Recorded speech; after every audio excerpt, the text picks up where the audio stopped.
Welcome to the Everton News Daily. Sean Dyche was speaking after Everton's fourth home defeat of the season on Saturday, beaten 2-1 by Luton Town at Goodison Park.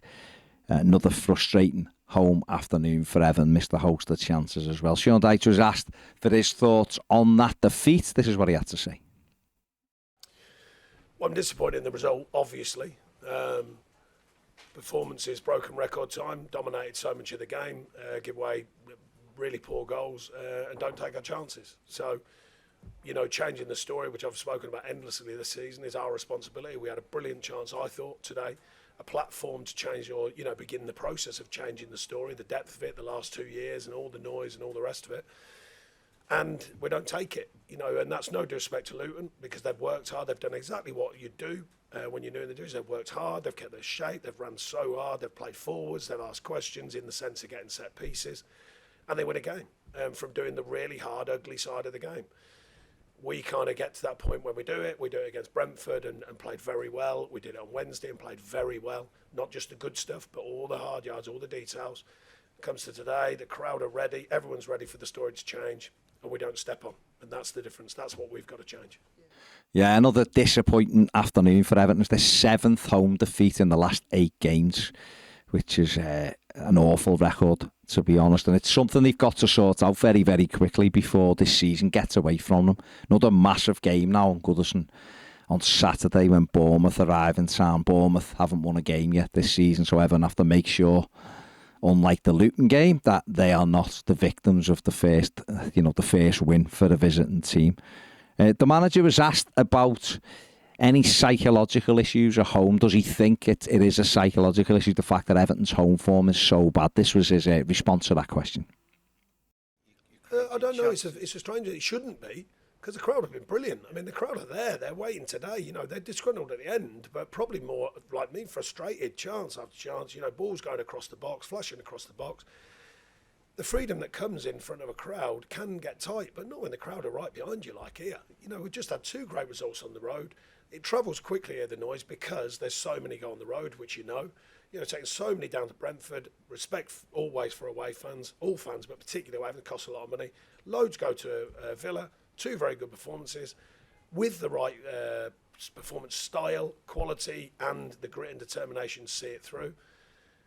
And you come back here, there isn't anything to factor in other than just going and playing. I think the crowd are right with us. I'm very frustrated with that, because it can become, I've been in football all my life, as you know, and it can get tricky with crowds, but they've been brilliant here. They're desperate for us to change the story. So it's very frustrating, because the team are there. It's like, go on then, change the story. Have a say and be the person that makes a difference. Don't wait for someone else to do it. Take it on yourself and it spreads like wildfire. And we sort of nearly do. We did it last week at Brentford, we do it in the week, and then today, just that weird thing where everyone's sort of looking for someone else to change it. Will someone else do it for me? It's an odd thing, and I've been trying to break it since I've been at the club, and we keep trying. We're going to keep working with them and keep demanding more and keep working with the details and keep taking it on and keep reminding them. The club's ready for us to change the story, but it's only us that can do it. Yeah, there you go. Like I said, it's something Everton have to solve very quickly. It's starting this Saturday. Huge game. Let's get the 3 points and start winning some games of football at Goodison Park, because we're going to need to. Otherwise, we will be in massive trouble. Despite the defeat, the manager was asked what positives he could take from the game. This was his response to that. That's been the same story as well. We've had chances in every. I don't know what the XG is right up there, and you don't. By the way, just to be clear, you don't examine a whole performance on XG, but it's another marker. It gives you an idea. Bodies in the box, balls going in the box, quality chances created. You got to take them at the end of the day, and their body language to take theirs was better than ours. Particularly the set piece. The first one more so than the second. Second one we didn't organise properly or quickly enough, but the first one was just a desire to go and head the ball and a desire to go and get a challenge into off a clearance, and score a goal. You've got to score goals however they come. Sometimes they're beautiful, sometimes they're ugly, but no one looks at that at the end of the season. Just scoring goals.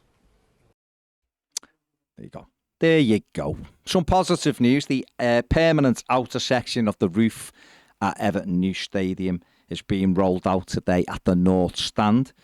It looks very, very impressive. Going on, the stadium is coming along fantastic now, and can't wait to get there. And also today, the first granite floor slabs have been laid in the north corner of the Fan Plaza.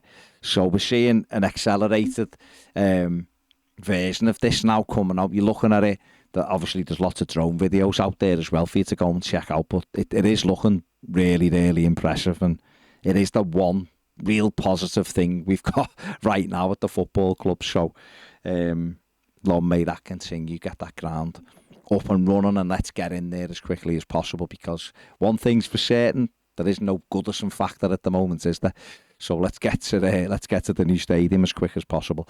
And finally, Everton's women lost their first game of the season as well to complete a miserable weekend for the Blues. They were beaten 2-1 at home to Brighton. New captain Meg Finnegan scored a goal, but wasn't enough to earn Everton a share of the spoils against Brighton at Walton Park. That is it for the News Daily. Give the video a thumbs up, subscribe if you haven't. See you later.